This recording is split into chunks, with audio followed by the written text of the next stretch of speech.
moringa or the ban oil, sallallahu alayhi wa sallam. But it could be the case. Olive oil, overwhelmingly, is the supreme oil. Yeah, that's the supreme oil, olive oil.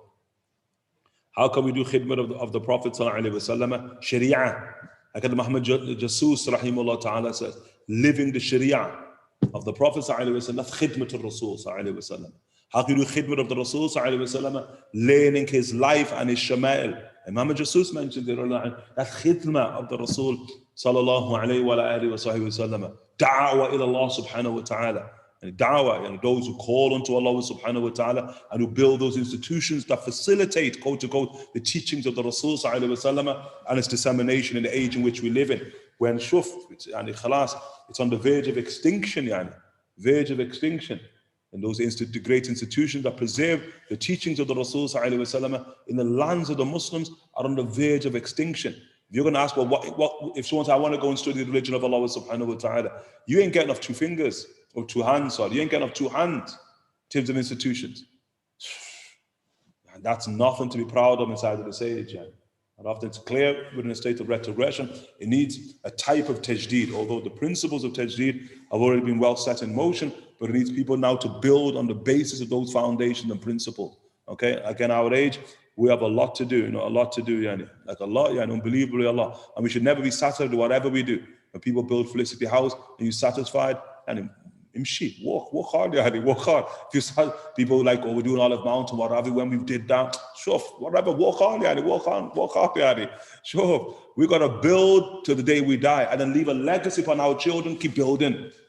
Sure, keep building, Allah A'lam for the Fakir, it's like, subhanallah, it's like the Himyari, the As'ad al-Kamil al-Himyari, the king upon the Himyar, As'ad bin Kamil. So As'ad bin Kamil, when he makes his pilgrimage to Jerusalem and he passes through Medina to Munawwara, and then when he reaches Medina, then Yathrib, the Jews of Medina, they tell As'ad bin Kamil that, sure, the Prophet, at the end of the time, the last Prophet, Mahjaro, he's coming to this city and he's going to live here. As'ad bin Kamil, you're going to come live here? You're going to live here? As'ad bin Kamil builds a house. So you're going to live in my house. As'ad bin Kamil, sure. How many centuries between him and the Rasul sallallahu alayhi wa sallam? Doesn't matter. Look how he builds for generations to come. Shuf, builds a house for the Rasul. He comes, he dies, his children come, they die. Shuf, ends in the hands of Abu Ayyub al-Ansari. That same house. And then the Rasul enters Medina. Where does he go? Leave her alone. She's under command. Shuf, right to the house of the house. You can say Abu Ayyub al-Ansari's house. Wa sahih. Bayt Abu Ayyub al-Ansari. But more so, it's the house of As'ad bin Kamil. Centuries before, the niyyah, there, radiallahu anhu warda.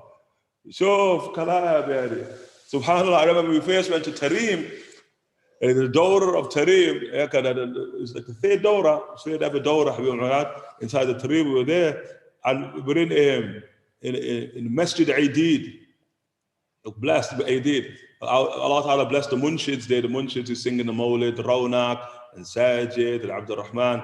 And the one there in the corner, Hamza. Allah Ta'ala bless them, mashallah Ta'ala. Because Habib's, what's Habib called you now? Aidid. Habib's called their firqa, their group, Habib Umar, has called them Aidid. I just thought, Azim. And they contacted a friend and said, how shall we translate it? You don't translate that, Yahri. That's Aidid. No translation of that term, Yahri. And Habib Umar's dawah, that's where it begins, in Aidid. House in Aidid and the Masjid Aidid, the mosque facing his old house, and Habib Umar, Hafidullah, that's what this whole dawah in Tarim was born out of. And I just thought, man, for Habib Umar to give you that name, subhanallah, that's special, yani. Habib to give that name out, yani. Subhanallah. Anyway, in Aidid, so we're in Masjid Aidid, and Habib Umar was saying, this is mid-90s, Habib Umar is saying, he said, look at this mosque here, Aidid. This whole Aidid in Tarim was a jungle. Anyone knows Tarim? Everyone knows Tarim. Like where you see Masjid Ba'alawi, you see the Jami' and all that. That's Tarim, yani. If you look at the Zambal, Furait, the graveyard, they're outside of Tarim. Graveyards are outside the city. So anything that you're moving in the Qibla direction, quote unquote, from the Zambal, all of that brand new. And you're moving out towards Aidid now. Aidid was a jungle. That's what the 18 was. Then the Imam al-Aidid from Al-Bayt al-Ba'alawi there, he goes and builds a masjid in the midst of a jungle. Masjid, that's Masjid Aidid. Built in the midst of a jungle. Only thing there, just that masjid. And he said, Kay, you raise this money and you collect this money and you're going to build a mosque in the midst of a jungle. Who's going to come and pray here? He said, I am building it for you. I can't build it for you. This is for generations to come. Show off. And we sat in that mosque. The mosque back to back was packed and the whole courtyard. Just back to back. This is shuf. The bit nice is. Everyone goes, look, shuf.